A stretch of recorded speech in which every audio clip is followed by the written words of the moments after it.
Oke, kali ini aku mau ajak kalian untuk flashback dan mengenang sebuah tragedi kecelakaan kereta api terbesar di Indonesia.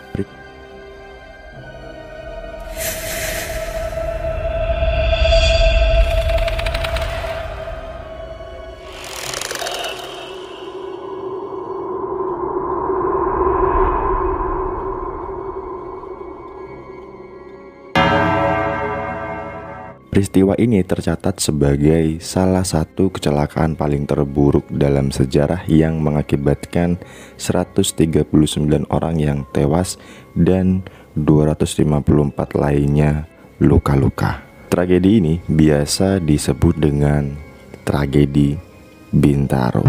Kejadian ini terjadi pada tanggal 19 Oktober 1987 dan melibatkan antara dua kereta yaitu KA 220 dan KA 225. Kejadian ini terjadi pada tanggal 19 Oktober tahun 1987 dan melibatkan antara dua kereta yaitu KA 220 dan KA 225. Kalau kita bicara dari sisi sejarah kereta, bahwasanya KA 220 dan KA 225 ini merupakan kereta buatan Jerman yang masing-masing kereta memiliki berat hampir sama yaitu kisaran 90 ton. Selain itu, keduanya menarik 7 rangkaian gerbong yang masing-masing beratnya 35 ton. Pada saat kejadian, KA 225 banyak membawa para karyawan yang bekerja di Jakarta. Dan kita semua ketahui bahwasanya penumpang kereta dulu dengan sekarang amat sangat berbeda. Yang mana dulu banyak penumpang yang berada di atas gerbong dan di sisi luar gerbong. Bahkan ada yang berada di atas lokomotif dan juga di bagian depan gerbong lokomotif. Menurut pengakuan beberapa penumpang, mereka lebih nyaman berada di luar gerbong dibandingkan duduk di kursi yang sudah disediakan. Menurut informasi, kecelakaan ini terjadi akibat kelalaian petugas yang mana bermula dari kesalahpahaman kepala stasiun yang memberangkatkan KA 225 dengan tujuan Jakarta Kota. Kereta itu berangkat menuju Sudirama tanpa mengecek kondisi di stasiun. Alhasil, 3 jalur kereta yang berada di stasiun Sudirama penuh akibat kedatangan KA 225. Dan di sisi lain, KA 220 yang berada di stasiun Kebayoran juga diberangkatkan tanpa komunikasi yang baik antara stasiun Sudirama. Kereta ini berada di jalur sebaliknya yang mengarah ke Sudirama. Kondisi itu memaksa juru langsir di Sudirama segera memindahkan lokomotif KA 225 menuju jalur 3.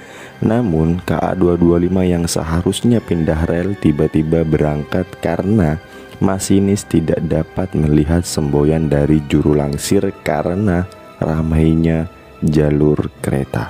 Alhasil KA 225 pun berangkat dan juru langsir beserta PPKA berusaha menghentikan KA 225, namun upayanya sia-sia.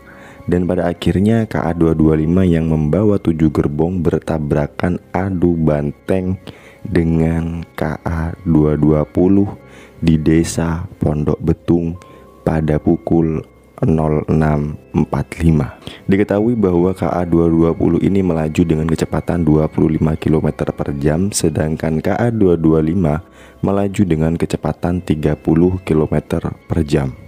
Sebenarnya jika kondisi kereta masih baru, seharusnya kereta ini bisa berhenti untuk menghindari kecelakaan itu. Namun karena ada kendala pada peralatan rem yang sudah tua, alhasil kecelakaan tersebut tidak bisa terelakkan lagi. Dan di sisi ini aku akan bahas sisi mistis yang sempat terjadi seusai tragedi Bintaro ini. Setelah tragedi Bintaro ini terjadi banyak hal mistis yang dirasakan oleh masyarakat setempat, mulai dari gangguan dari makhluk halus maupun kejadian-kejadian yang memang di luar nalar manusia.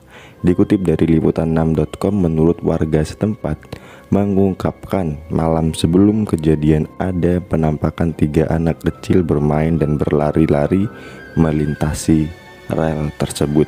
Anak-anak tersebut bermain tak jauh dari perlintasan kereta Pondok Betung.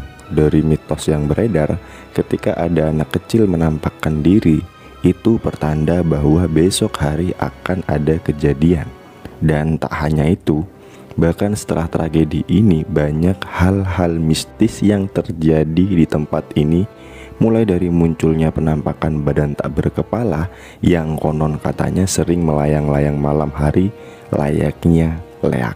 Ada yang bilang juga ini merupakan arwah dari korban tragedi Bintaro yang ketika dievakuasi badannya ditemukan tak utuh lagi. Kemudian ada sosok hantu hitam dengan mata yang menyala, yang diyakini kerap mengganggu para pengguna jalan yang melewati area perlintasan kereta api, dan mitosnya jika seseorang bertemu dengan sosok ini, maka orang tersebut akan mengalami kecelakaan. Kemudian suara rintihan yang bikin merinding. Kejadian ini hampir setiap malam terjadi, salah satunya suara rintihan minta tolong. Suara itu bagaikan teror yang terus-menerus menghantui warga setempat. Dan sempat ada juga warga yang penasaran akan suara rintihan tersebut dan mencoba untuk mencari sumber suara tersebut. Alhasil, warga tersebut malah bertemu sosok menyeramkan dengan badan yang sudah tidak utuh lagi serta darah yang mengaliri dari tubuhnya. Nah, itu adalah sedikit kutipan cerita tragedi Bintaro yang mengakibatkan banyak korban berjatuhan dan kisah mistis di balik tragedi tersebut.